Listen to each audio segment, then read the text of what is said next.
Water is hitting London from all sides. What's happening has as much to do with urbanization as climate change. Helicopters, too, have played their part, flying in supplies for the survivors and helping to maintain essential services in areas not yet evacuated. People went to bed that night with no idea they were going to flood. Some people, unfortunately, didn't wake up the next day. It will happen again. It's just a matter of when. The storm that was London's wake-up call hit the city with a massive blow in January 1953. The destruction was immense. 59 people lost their lives on Canvey Island in that terrible, terrible evening. 160,000 acres of land were inundated across the UK, and the city decided to act. But it would take $2 billion and nearly 30 years to create the crown jewel of their new system, the Thames Barrier. Climate change is now seen clearly as a present and future threat. With their prized barrier working far more often than it was intended to, London's future against the rising Thames is once again uncertain. Summer 2016, Canning Town, East London. I was sitting here, just working away, and it was raining, so I went outside and opened the door, had a look. I thought, my God, this is tropical. It was a lot of rain. You know, you just don't see that kind of rain here in London. And the water just started coming in. It was crazy. In over 2 hours, there was almost a metre of water in here. Sewage everywhere. Drum kits were floating about in the water. Ants was just under the water. Things that survived were things that are on tables. The roads were impassable because the roads flooded. The trains couldn't run because it was basically a stream. The amount of water that was falling filled all the sewers, and the water's going to find its lowest point. I'm below ground level here. At the end of the day, how can you cope? The world's great cities face threats they have never before encountered. New York, Tokyo, London, Miami. The threats come from the sea, from above, and from below. These are the problems and their solutions.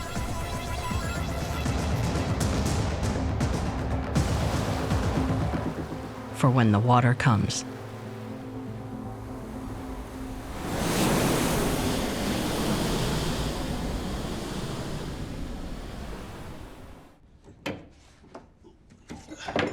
So underneath here is the pump chamber with the pumps. I know for a fact it's going to happen again. It will happen again. It's just a matter of when. Rebuilding it took a good 10 months. God forbid it should happen like that again. For some reason, the pumps don't work. If it happened again, I'd just pack up. Flash flooding has become commonplace in London. In 2007, one incident left 1,400 properties in the city flooded. There's so much regeneration going on in London at the moment, where any kind of open space has been built on. So where does all that rain water go? It's not being soaked into the ground anymore. London faces 3 challenges. Summertime rainfall in the UK has increased 20% in the past decade. The city is densely developed along the Thames River floodplain, meaning all that rain has no place to go. And the legendary Thames is handling more water than ever as sea levels rise all around the island nation. The Thames has always been at the heart of London's prosperity, linking the city to the outside world. But it has also posed a threat. London probably has one of the longest flood histories of anywhere in the world.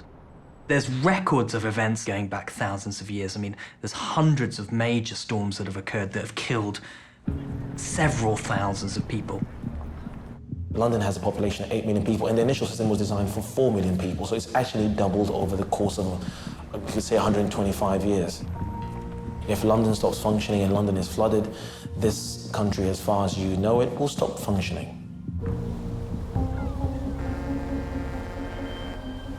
While the Thames is widely thought of as London's river, it's actually part of a 215-mile-long series of tributaries and wetlands throughout southeastern England. The Thames flows east from Greater London into the North Sea, 50 miles away. Robert Muir-Wood is a resiliency scientist in the private sector. So what we're looking at here is a map of the Greater London area, and at the western end here we have the river which comes in from the countryside to the west of London, comes in, and the river is getting wider now. You can see it's also getting a bit muddier because the tides are very strong. They're carrying a lot of mud with them. Swings around here, passes into the Westminster area, so the centre of government, quite close to Hyde Park. Up here we get to the City of London, the old centre, which is actually on a slight hill, so it's actually protected from flood risk. In the aftermath of every flood or near-miss flood, the walls in central London, which protect central London from the river, have been raised. As oceans rise, the Thames is affected because its estuary flows into the North Sea, and that poses further challenges for London. The North Sea has been described as the perfect storm surge basin. It's very shallow. The shallower it is, the more effect that wind can have on raising up sea levels, but the North Sea also funnels as well. When wind and storms make the waters of the North Sea rise, they funnel west into the Thames estuary and up the river to London. And that wall of water has only one place to go. And we know what's at the end of this big corridor. London. These storm surges have flooded London throughout history.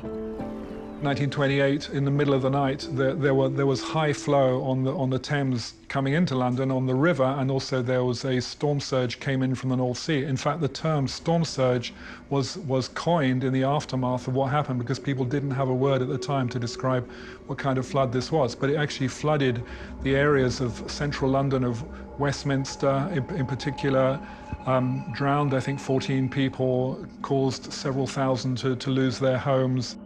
The storm that was London's wake-up call hit the city with a massive blow in January 1953. People went to bed that night with no idea they were going to flood. Some people, unfortunately, didn't wake up the next day. The storm began with high winds over the North Sea, battering its shores from Scotland to the Netherlands. Combining with the rising spring tide, a mammoth surge powered up the Thames. The country was different in those times. There wasn't any warning system, there weren't really any defences per se. At the mouth of the Thames, the people of Canvey Island had no idea what was coming. Only 11 years old at the time, Ray Howard remembers being woken in the middle of the night.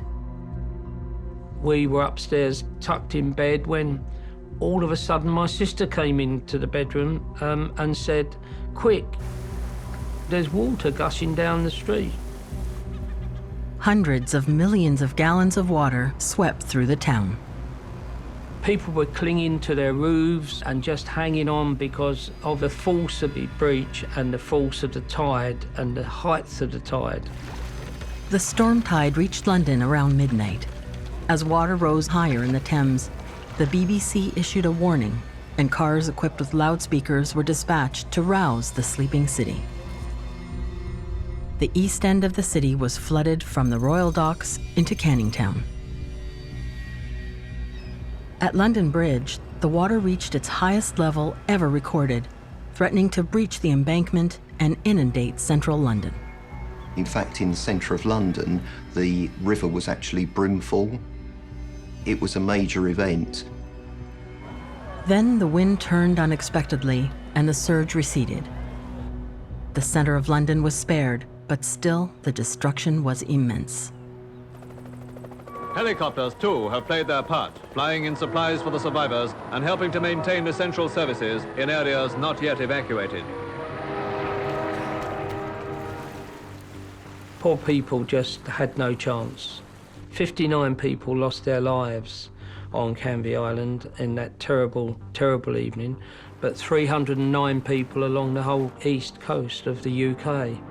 160,000 acres of land were inundated across the UK. The damage was the equivalent of nearly $2 billion today. But it could have been even worse for London. And the city decided to act. That was the foundation as to why London should be protected. The flood was quite severe, and they realized that if we carry on in this fashion in the future, we won't be able to protect ourselves from this ongoing problem of a tidal surge leading to the riverbanks overtopping and actually flooding the floodplain all the way down to central London.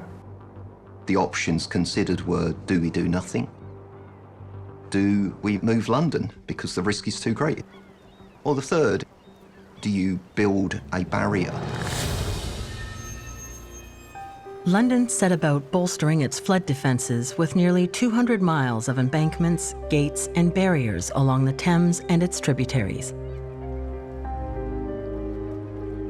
But it would take $2 billion and nearly 30 years to create the crown jewel of their new system. The Thames Barrier. A 600-yard-long floodgate that runs from New Charlton to Silvertown across the Thames was finished in 1982. Tower Bridge, the last major bridge, and then the river still getting wider, swings around again past the old docks, going south and then north again in a big meander. This is where Canary Wharf, big new high-rise financial center is. Further towards the east, the river's getting still wider. We're heading more out to sea. And then finally we come to the line of the Thames Barrier itself. So everywhere to the west of that is actually protected by the Thames Barrier from storm surges coming in from the sea. Normally, the barrier remains open so boat traffic can reach the Port of London. But when a storm surge approaches from the North Sea, 10 curved steel gates rotate up from the riverbed. This forms a solid wall against millions of tons of water that would inundate London.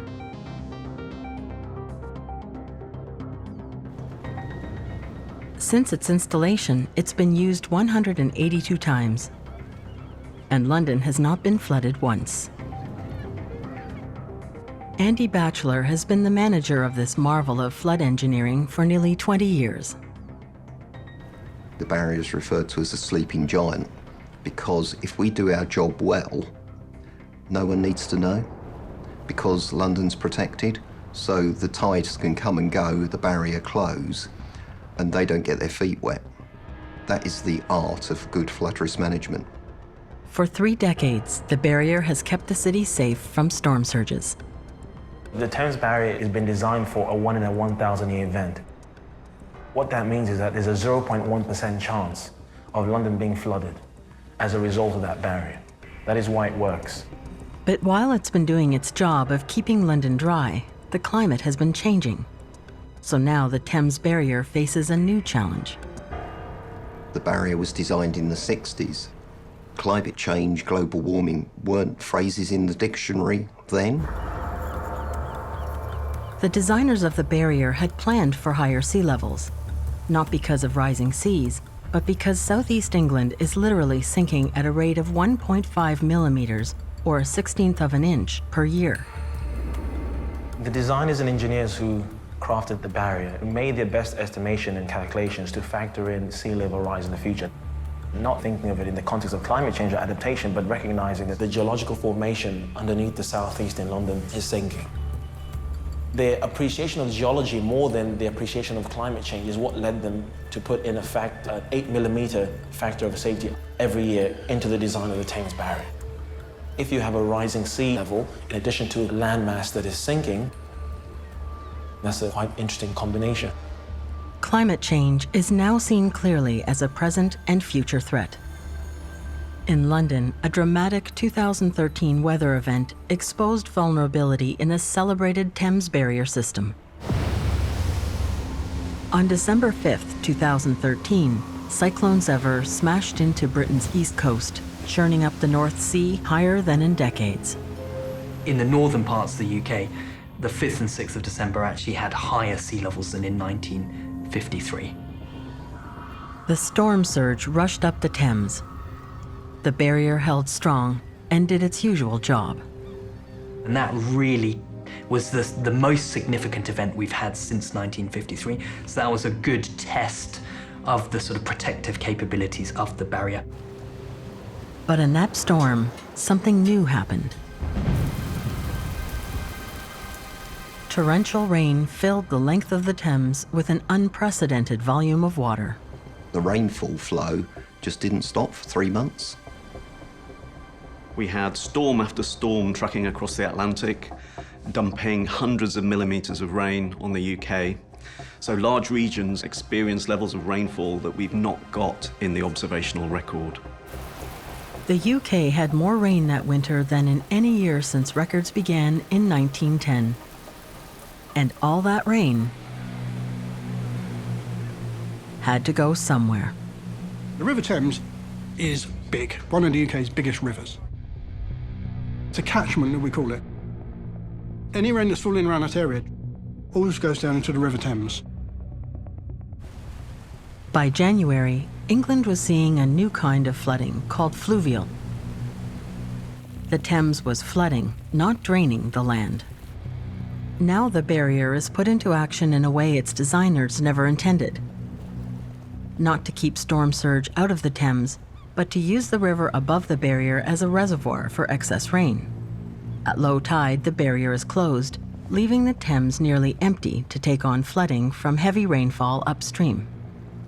We've got two factors, rainfall going one way, tide going the other. And what we're able to do is close the barrier and stop the surge tide from going into London. If we close the Thames Barrier very shortly after low water, what we end up in the centre of London is like an empty reservoir. So the rainfall is able to come in and not cause any problems, and the barrier's shut, and with all the other defences being closed as well, they're able to contain that surge tide and thereby stop from going into London and therefore also not overflow. So we've done a double act of the reservoirs contain the rainfall and the defences and the barriers contain the surge. So it's that act of looking after both sides, shall we say. Without the barrier's use, central London would have suffered catastrophic flooding.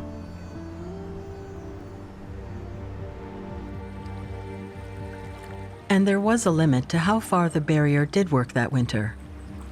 In places like Sunbury on the Thames just south of Heathrow Airport, the water had no outlet, so it overflowed its banks.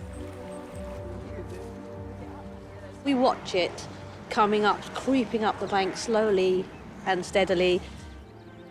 And once it breaks this bank, you know it goes very fast, because once it's over this brow, it starts to take the park very quickly. And then you know you're going to be watching it for quite a few days. In a matter of days, the Kirbys' home is underwater. Tina, her husband Adrian, and daughters Sujata and Sajaza decide to stand their ground as the waters rise right to their front door.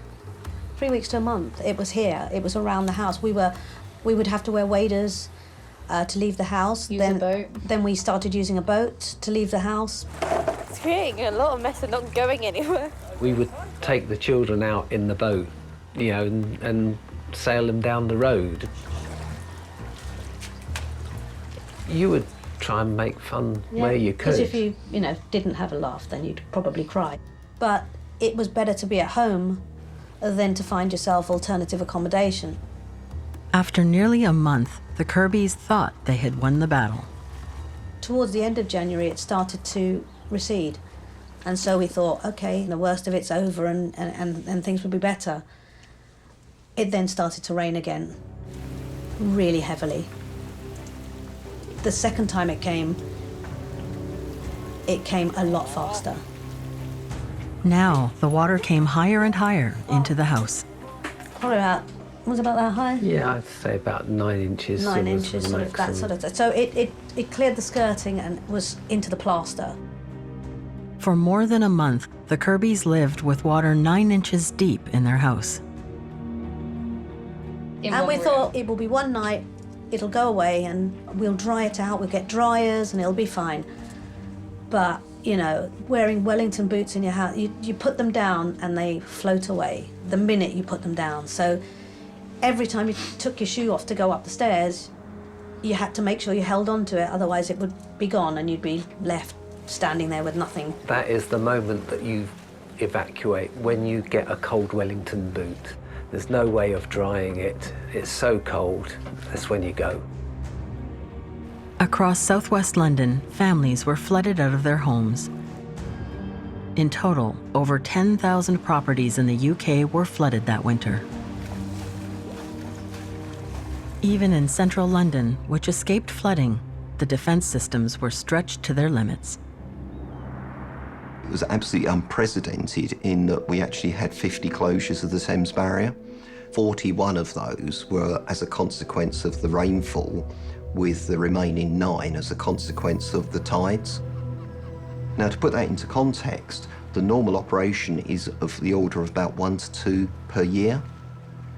So at that time, we'd only closed about 160 times in 30 years. So we saw a third of our closures, roughly, in 3 months, by comparison to 30 years.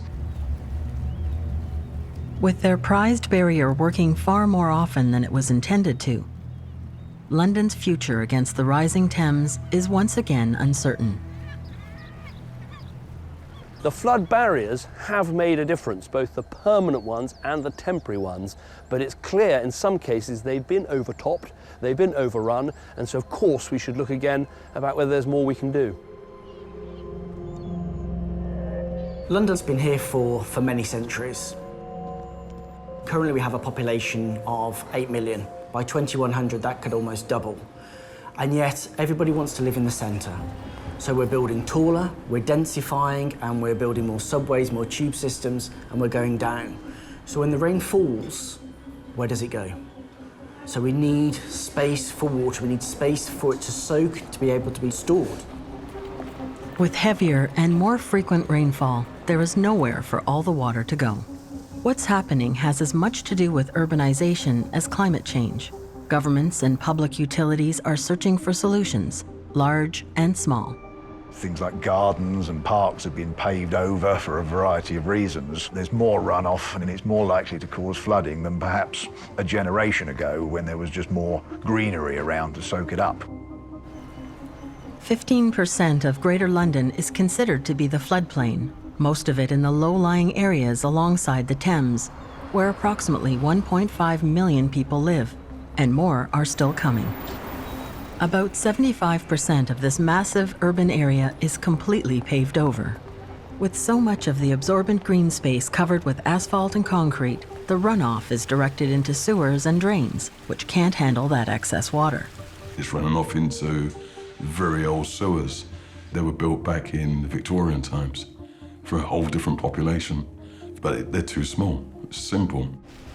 I think we have been put to the test. I know that this area is a floodplain, for instance. They're still building many flats. You know, people need accommodation. I don't know what they're doing when it comes to the flood risk. The Thames Barrier is not that far away from here. I have this place because it's affordable. At the end of the day, it is in a floodplain, and I know it's in a floodplain. What do you do? London needs new solutions against the increase in rain. The first challenge is better prediction of future rainstorms like those of 2013-2014. When 13-14 came along and we had such unprecedented levels of rainfall, then the immediate question arises, where did it come from? Professor Adam Scaife is the head of long-range prediction at the Met Office, the UK's National Weather Service. He says climate scientists have long known that global warming will lead to increased rainfall.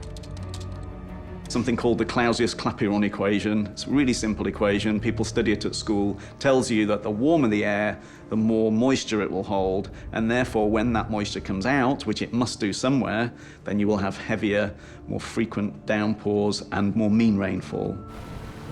So that's really clear, we know that. The big question is, where? Where is the rainfall going to come out? And that, of course, is much more difficult. Traditional weather prediction tools like satellites provide part of the picture, but long-term forecasting has to account for additional factors. You better take into account the increasing CO2 because the temperature is going to be that much different. However, if you want to forecast very long range, beyond, say, a week, the ocean starts to play a really big role.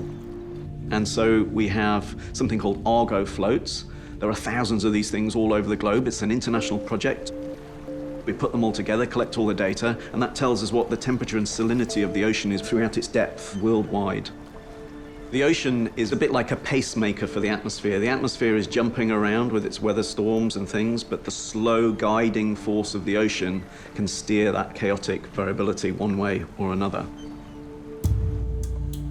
All of that data is compiled onto one of the biggest supercomputers in the country. It allows us to split the globe into tinier and tinier pixels. And the more pixels we have and the more layers we represent the ocean and the atmosphere over, then the more accurate we can get the forecast. That allows SCAFE to narrow down how the rainfall will affect this specific area. What the computer's results show is bad news for London. We are very confident that in winter, we're going to see more rainfall, more heavy rainfall and more average rainfall, and hence more flooding. There is every single winter between 5 and 10% chance of a new record. Then after a few decades, what is now an unprecedented event will become the norm. The Thames Barrier was designed to be used just a few times a year. If it's needed 50 or more times, as it was in the winter of 2013, it will wear out. That is a mechanical certainty. You know, similar to your car, if you're always driving your car, you're never going to be able to put it in the garage to maintain it. So there's got to be an optimum figure, and notionally, just for now, we've put that as 50. So we're working towards when we hit that maximum of 50 per year, we would need to have a new barrier. And that's without factoring in the next big problem: sea level rise. London has to plan for how much sea level will rise by the end of the century. One estimate predicts that could be from 10 to 35 inches. Based on the acceleration rates we're seeing at the moment, we think it's going to be at least 50 centimetres, if not higher, but we're expecting with an acceleration in ice melt that will gradually increase. So for London, the maximum we think it could be by the end of the century is about 2.5 metres. That's the physically plausible upper rate. That's 8 feet of sea level rise. The UK Environment Agency, the government body tasked with flood protection, recommended the barrier's life expectancy be extended from 2030 until 2070 to buy time. Within the original design criteria for the barrier, there is enough allowance to actually mean that we've got another 40 years of that high degree of protection, but ease more life out of it. But that was before the winter floods of 2013 increased the barrier's workload so much. More rain and rising seas will put still more strain on London's infrastructure. You could get such a severe weather event that we've never seen before in this country. It could overwhelm our defences. Even the best designed engineering solutions can't last forever. All of London's current defences will soon need upgrading or replacing. Whether it's the barrier, all the walls in the centre of London or out to the estuary, you're daft if you don't think things have a life. You're daft when you don't plan for them coming to an end. Increased and more intense rainfall. A massive, mostly concrete city surface. An aging, overused barrier system for the mighty but dangerous Thames River, and rising seas increasing the destructive power of storm surges.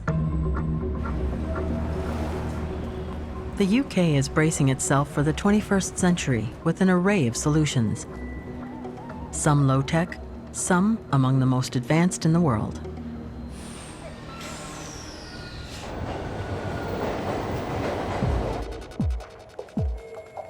This is the state-of-the-art flood forecasting center. Senior team leader Brian Vinal and his group are armed with satellites, radar, and coastal gauges that give them up-to-the-minute information. We have a lot of data, and we have some very, very highly trained staff. They're the ones that have that decision as to whether to ring me and wake me up at 3 o'clock in the morning to say, we need to start briefing government. It's up to them to decide what the response is. We tell them what the risk could be. We try and say how many properties might flood. We try and put it into context about this could be as bad as 1953. The prime goal of Vinal and the Flood Forecasting Center is to make sure evacuation orders are given early enough to save lives.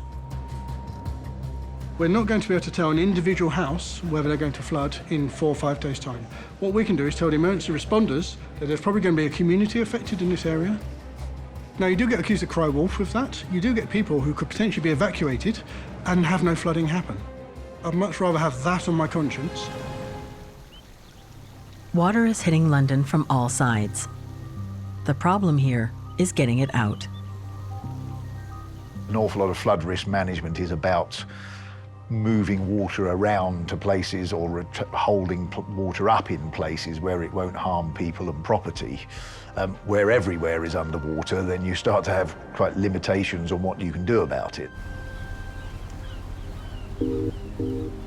The government has a massive plan to tackle climate change this century. TE 2100 is the blueprint for keeping London from going underwater.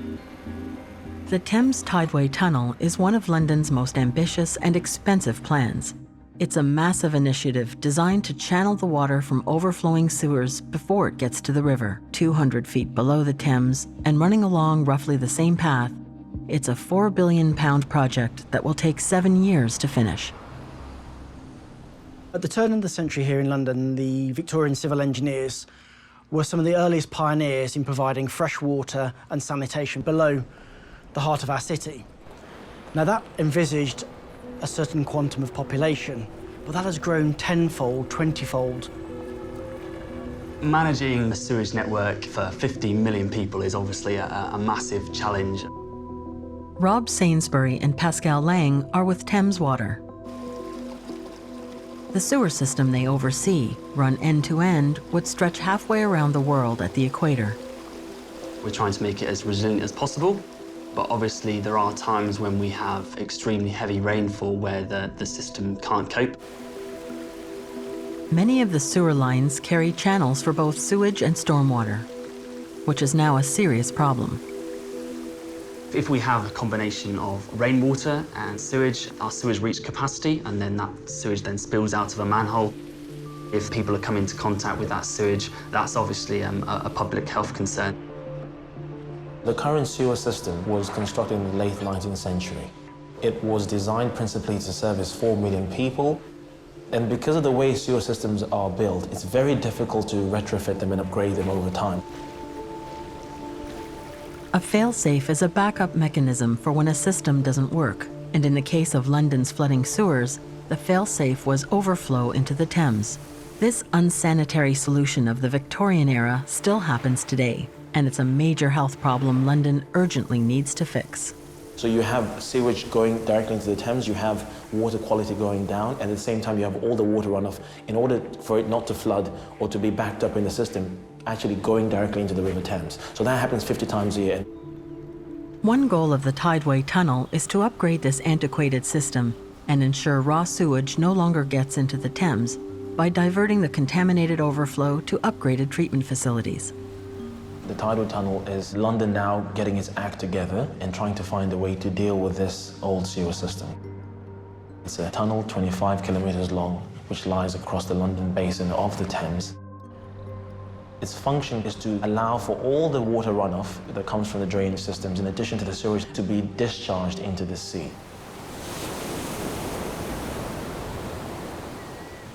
It's so expensive now to dig underground in London. People are put off because of the price tag. So in the future, unfortunately, we'll be forced to use it whether we like it or not, whether we like the price tag or not. The Tideway Tunnel is projected to be finished in 2023. Meanwhile, London has other mega projects planned for the Thames. The TE 2100 is looking at improving all the flood defences along the Thames estuary to improve both the riverbank, the embankment, the flood walls, and the sea walls and the coastal defences that are in the estuary itself, to then allow the barrier to carry on functioning until 2080, where the idea is that they will want to build a second Thames Barrier. Rather than building a new barrier now that's going to cost billions, they've said, let's delay the procedure. There's some things that they can do to extend the lifetime of the barrier. They can slightly overclock the gates. They can build new sort of defence schemes in and around the barrier. If sea level rise starts to accelerate and gets much higher than that, then obviously we've got to go down a different pathway. Now, the problem with this approach is it assumes that you can detect when sea levels are accelerating. And certainly with the original Thames Barrier, it took 30 years to build, so there's a very long lead-in time. Considering that lead time, the Environment Agency needs to make sure they have a clear picture of sea level rise. They've enlisted researchers like Dr. Ivan Haig to make sure they have the most accurate data. Haig observes fluctuations in sea level rise that may not be related to climate change. Some are part of natural annual patterns in the North Sea. Sea level doesn't just rise smoothly and gently. Every year, sea levels rise as the ocean warms up in the summer, falls as the ocean cools down. So we can see every year it's rising and falling. Okay, keep it coming. Haig collects data on other factors involved in that fluctuation, like temperature, salinity, wind, and atmospheric pressure. He has to work out what is caused by climate change and what isn't. The way I tend to picture it is, imagine you're at a party. There's 10 people in the room. Everyone's talking. Some people are talking very loud. So sea level is very noisy. The acceleration component is a small, quiet voice. So what we found is when we're able to remove 90% of the noise, we do now see a very clear, statistically significant acceleration signal. Over the 20th century, we saw about 1.7 millimeters per year. Now, in the last few decades, we're starting to see double that rate, about 3 millimeters per year.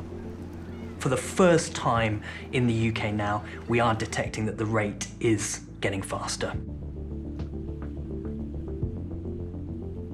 London's TE 2100 plan is tackling rising seas and increased rainfall with multi-billion-dollar infrastructure projects and with small-scale solutions. This project is called Sustainable Drainage Systems, or SUDS. Kevin Barton is a landscape architect working on SUDS, a localized approach to drainage becoming popular in London. The problem in London, much like many cities around the world, is over the centuries we have paved over large parts of our landscape. We've created this impermeable barrier over our landscape, which means that when it rains, what we see is much larger volumes of water entering our sewer systems and eventually into our rivers. Plus, there's none of the slowing of that water that nature gives. The problem when the rainwater falls is that sewers reach capacity, then they overflow into basements or onto street level. And of course, with sewerage, it's foul waste, so it's contaminated, which is even worse. Jessica Bastock is the flood risk manager for Hammersmith and Fulham, a riverside district in London that is almost entirely paved over and prone to flooding. So what we're trying to do here is to stop that from happening by relieving the pressure in the sewer and actually dealing with water, the rainwater that falls on the ground, sustainably. SUDS offers a range of drainage solutions depending on the site. This is Mendora Road, and along Mendora Road what we try to do is use permeable block paving to deal with water. All that is block paving, but instead of it being butted together, it's actually open, so water can flow between the blocks. And that means that when water falls, it runs through the block paving and gets stored underneath. We're on Bridget Joyce Square. Along this stretch of road now, there are multiple SUDS features. On this side of Bridget Joyce Square, we have permeable block paving. In between the blocks, there are little gaps, and rainwater that falls on the surface actually moves through these gaps and then into the detention basin.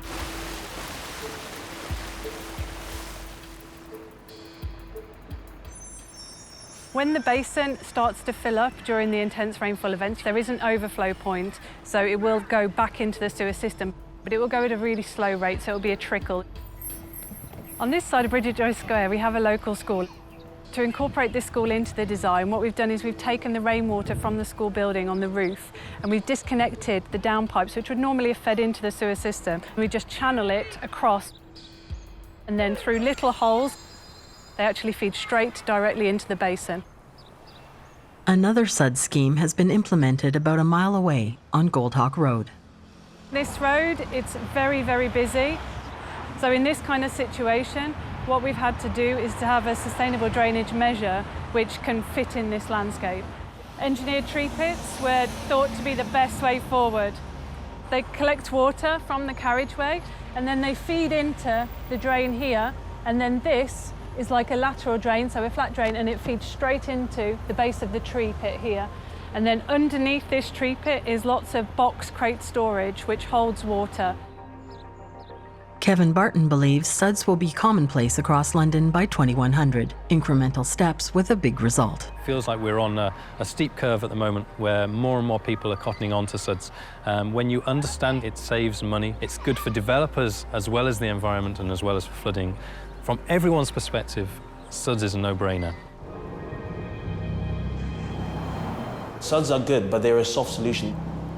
The difficulty sometimes is that if you have a flash flood incident and it rains and there's a large amount of rain in a short period of time, that in itself becomes an impervious surface. SUDs aren't able to deal with that type of water runoff, whereas a sewerage system can, specifically the tidal tunnel. As London looks to the future, it also looks to the past for overlooked options. By the mid-19th century, most of the tributary rivers had become effectively open sewers and they were heavily polluted, and they were faced with a public health crisis. Their response was to bury those rivers, pipe them up and build over the top of them. It also created more space because they could be built on top of, so it made way for development. The project, run by David Harding, revolves around a network of lost rivers that lie beneath London. London lost about 26 of its major tributaries, rivers like the Fleet and the Tyburn and the Walbrook. There were lots of cases where we were investigating flooding in the urban area where we couldn't really account for where all the flow came from because those rivers still do function as rivers when it rains. And that's at the heart of many of today's flooding problems in London and other global cities built over rivers. So what we've got to do now is to start to restore some of the more natural drainage of London. Rather than wait for these watercourses to reveal themselves when they flooded, go out and look for them proactively to understand where all the rivers had disappeared to. We start off from the LiDAR mapping, the digital terrain mapping, to look for telltale signs. The blue is the highest ground, going down to the yellow, which is the lowest ground. And you start to see what looks like a floodplain or a river valley with networks of tributaries coming off of it. We then start to refer to the historical mapping. So taking one of those potential flow pathways from the LiDAR data and referencing it to a map from 1846, you can start to see that the Salmons Brook is actually mapped when it coincides very well with the LiDAR data. And at this stage in the urbanisation, the river was still on the surface. Guided by high-tech data, he takes the search from the office to the field. Harding is in a suburb of London where he hopes to find traces of the city's Victorian shape and structure. So we're on Nestor Avenue now, where we believe that the Houndsdon gutter, a lost watercourse, flows to my left. If you put a river in a pipe or a channel, it's got a finite capacity.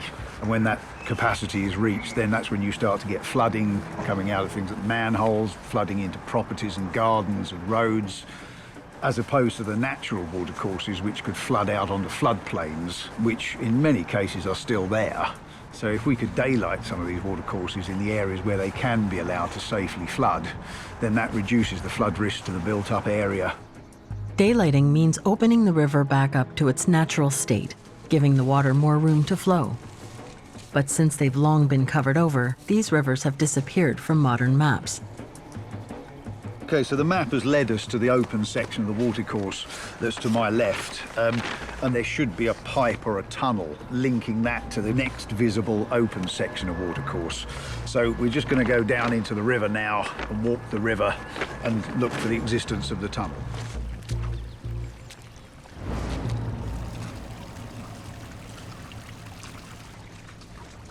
Harding discovers that his software correctly identified the existence of a buried section of river.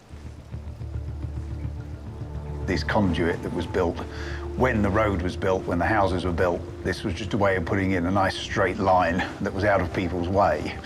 And it's typical of thousands of kilometres of ordinary watercourses across London. Most of the people who live and work in these shops and cafes have no idea a river once ran through their community and may soon be flowing again. There's no reason why they couldn't be restored to a more natural river corridor. Now that we know it's here, we can understand that any upstream flood risk that's caused by the throttling effect of this tunnel, and we can then look for opportunities to allow the river to spread out into our safe, open areas. So far, over 11 miles of lost rivers in London have been daylighted.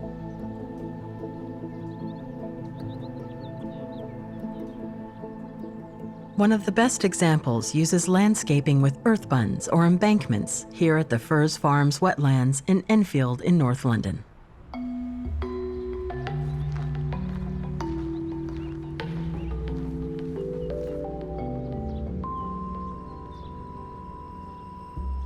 We identified that using Firs Farm as a flood storage area, we could protect quite a significant number of people living downstream. We realised that instead of building a concrete wall, we could build a natural earth bund as a defence. And to generate the spoil that we needed to build that bund, we could carve out a channel, and that channel has now become the restored river. Though the wetland is about 12 miles from the centre of London, the project is already having an impact, reducing the amount of rainwater flowing into the Thames system. And we realised that using wetland planting, we could mitigate urban pollution. You can actually clean that water by passing it through a filter bed system. We've ended up with a combined wetland and flood storage area here. And by combining those two things, you get multiple benefits. You've got the permanent habitat, which is always here, the wetlands and the plants and the wildlife and so on. You've got an area that local residents can come and visit and enjoy on a day-to-day basis, but you've also got a functional landscape which actually stores tens of thousands of cubic metres of water during intense rainfall and protects people living downstream. Harding sees this kind of organic approach to flood prevention as a necessary complement to large infrastructure like the barrier. The scale of hard engineering that's needed to start to address flood risk through climate change now is becoming unfeasible. You know, we can't go for the big tunnel solutions forever. We need to start sort of rolling back some of the urbanisation and sort of managing flood risk in a more natural way, like this project does.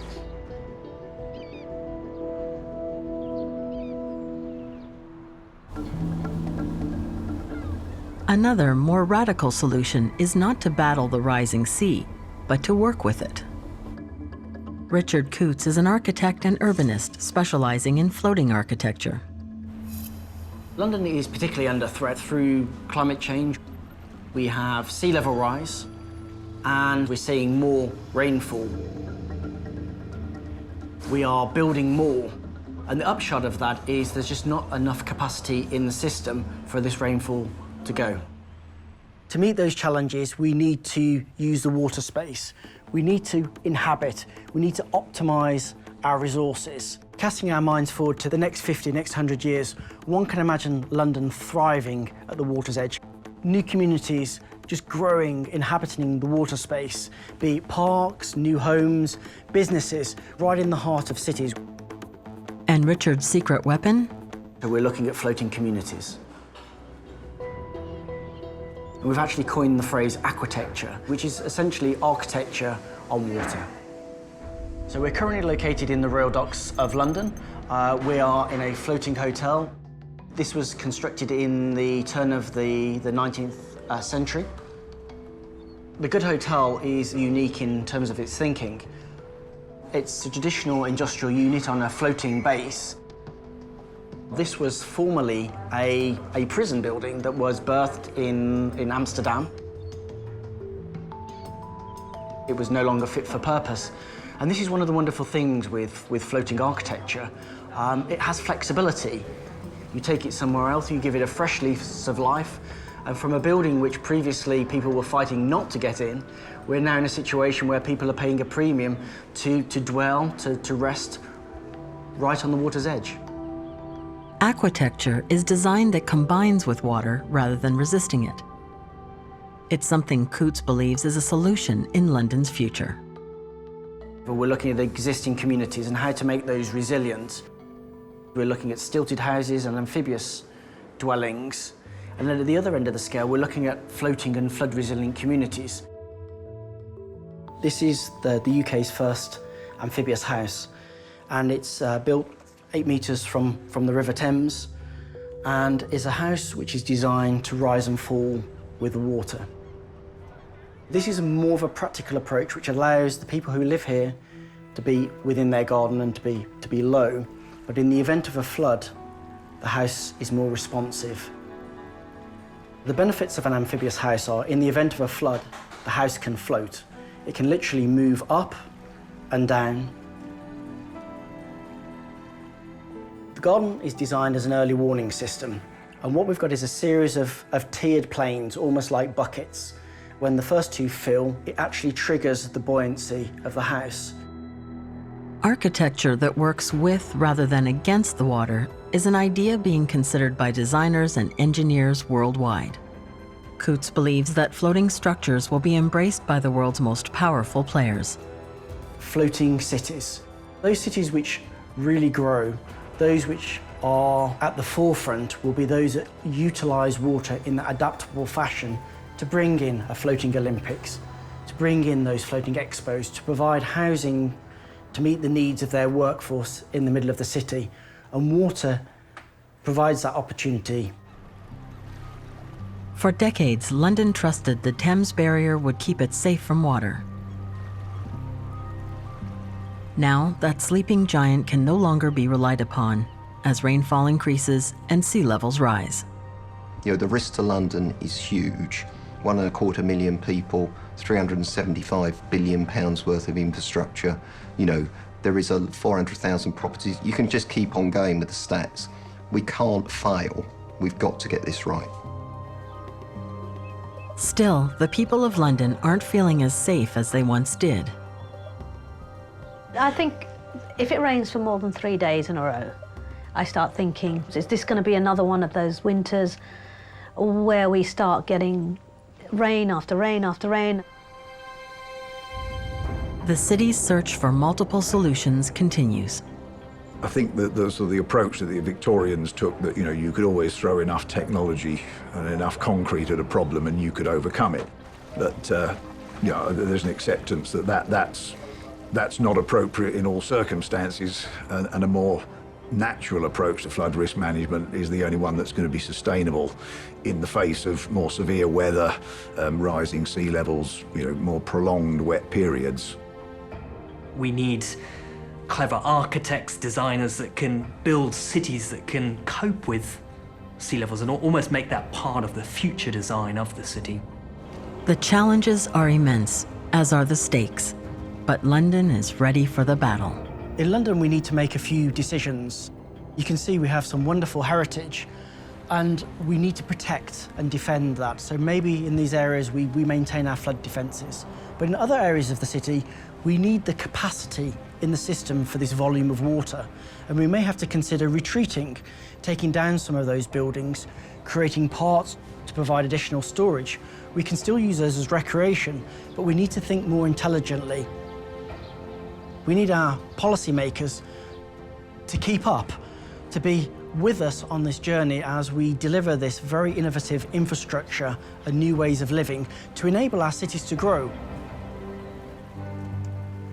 So right now, the biggest challenge is to let planners, policymakers, the people who make decisions, understand that we have to actually streamline these systems so they can function as one. And I think that alone is a big challenge of what London needs to do to move into the 21st century in its fullness.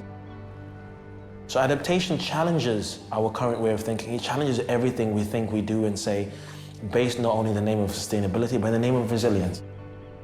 Well, even for a wealthy city, this is going to be a challenge. They're going to have to watch this very carefully. It's going to require a significant amount of investment. That investment will be an increasing proportion of the economic activity in that city. And this is going to be the issue for the 21st century around a number of coastal cities.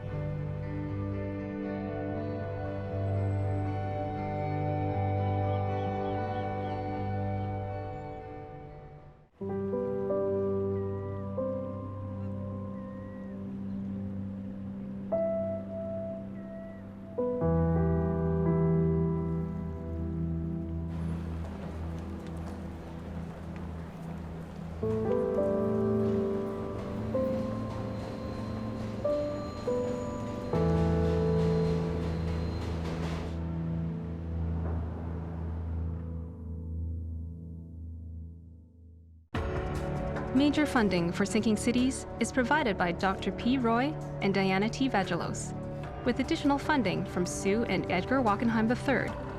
And the Mark Haas Foundation. Sinking Cities is also supported by the Arthur Vining Davis Foundations and by viewers like you. Thank you.